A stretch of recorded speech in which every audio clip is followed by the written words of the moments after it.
আজিৰ কেবিনেটে কেইবাটাও অত্যন্ত গুৰুত্বপূৰ্ণ সিদ্ধান্ত গ্ৰহণ কৰিছে। তাৰে ভিতৰত অন্যতম APDCL-এ ৩,২৮৪ কোটি টকা খৰচ কৰি আমাৰ গোটেই সমগ্ৰ ব্যৱস্থাটোক, আমাৰ ইলেক্ট্ৰিচিটিৰ সমগ্ৰ ব্যৱস্থাটোক উন্নতকৰণৰ সিদ্ধান্ত লৈছে। ৩,২৮৪ কোটি টকা খৰচ কৰি গোটেই ইলেক্ট্ৰিচিটি ডিপাৰ্টমেণ্টটোক, পাৱাৰ ডিপাৰ্টমেণ্টটোক ষ্ট্ৰেংথেন কৰিবলৈ ব্যৱস্থা হাতত লৈছে। ভল্টেজ কম হয়, তাৰ কাৰণে আমি সকলো সমস্যাৰ সন্মুখীন হওঁ, আৰু ভল্টেজ কম হোৱাটোৰ নাইকিয়া কৰিবলৈ আমি ছাবষ্টেশ্যন বনাব লাগে। আৰু তাৰ কাৰণে এই ৩,২৮৪ কোটি টকা খৰচ কৰাৰ যি সিদ্ধান্ত আজি আমাৰ কেবিনেটে লৈছে, তাৰ পৰা 196 নতুন ছাবষ্টেশ্যন বনোৱা হ'ব। 196 ছাবষ্টেশ্যন বনোৱা হ'ব, নতুন ছাবষ্টেশ্যন পাৱাৰ ডিষ্ট্ৰিবিউশ্যনৰ কাৰণে। 196 ২,৬০৫ কিলোমিটাৰ নতুন ৩৩ kV লাইন নতুনকৈ বনোৱা হ'ব।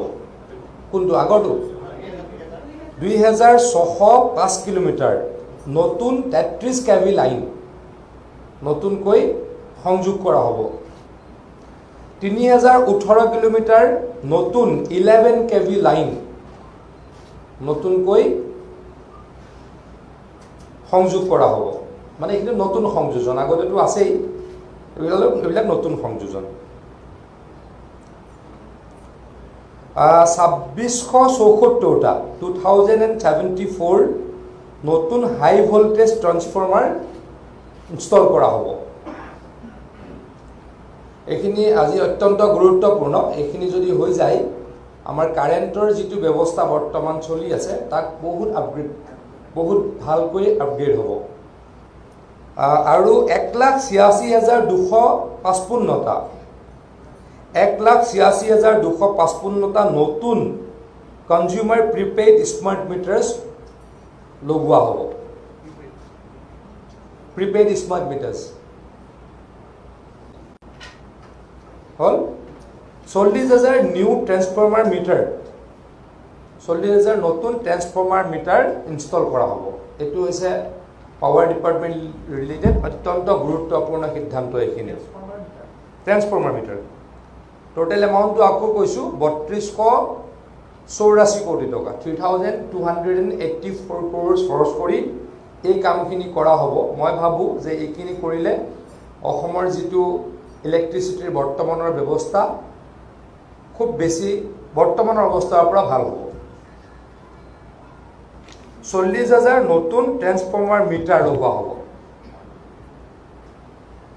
আজি to minimise leakage of government revenue, মানে আমাৰ আবকাৰী বিভাগৰ ৰেভিনিউ যি লিকেজ হয় তাক মিনিমাইজ কৰিবলৈ কেইবাটাও সিদ্ধান্ত লোৱা হৈছে।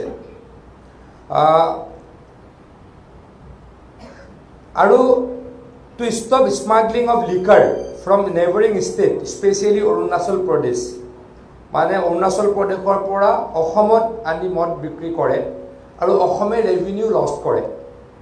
তাৰ কাৰণে ট্ৰেনজিট পাছৰ ব্যৱস্থা কৰা হৈছে। এতিয়াৰ পৰা অসমৰ পৰা মানে এনেকুৱা দেখায় অৰুণাচলৰ বুলি দেখায়, কিন্তু অসমত বিক্ৰী কৰে, বাহিৰৰ পৰা আনে। এতিয়া অসমৰে নিবলৈকে ট্ৰেনজিট পাছ ল'ব লাগিব। চুলাই মদ যাতে বিক্ৰী বন্ধ হয়, মানে চুলাই মদ খালে মানুহৰ বেমাৰ হয়, চুলাই মদ যাতে চুলাই মদৰ প্ৰচলন যাতে কম হয়, সেইকাৰণে যিটো আমাৰ কাণ্ট্ৰি লিকাৰ বুলি কয়, কাণ্ট্ৰি লিকাৰৰ ক্ষেত্ৰত কাণ্ট্ৰি স্পিৰিটৰ এক্সাইজ ডিউটি কমাই দিয়া হৈছে। Application free, licence free and security deposit for country spirit has been reduced to half, মানে কাণ্ট্ৰি স্পিৰিটৰ দাম ফি গোটেইখিনি কমাই দিয়া হৈছে আধালৈকে। আগতে যিমান আছিল তাতকৈ কমাই দিয়া হৈছে, যাতে মানুহে কম দামত কাণ্ট্ৰি লিকাৰ খাব পাৰে, যাতে চুলাই মানুহে নাখায়। এইকেইটা হৈছে আবকাৰী বিভাগৰ কাৰণে লোৱা সিদ্ধান্ত। আমাৰ সকলোৰে অতি আদৰৰ অসমৰ প্ৰথমগৰাকী প্ৰধানমন্ত্ৰী বা মুখ্যমন্ত্ৰী, সেইখিনি সময়ত প্ৰধানমন্ত্ৰী বুলি কৈছিল, আমি বৰ্তমান মুখ্যমন্ত্ৰী বুলি কওঁ, তেখেতৰ নামত অসম চৰকাৰে এটা বঁটা দিয়াৰ ব্যৱস্থা কৰে। কিন্তু সেই বঁটাটো ইৰেগুলাৰ আছিলে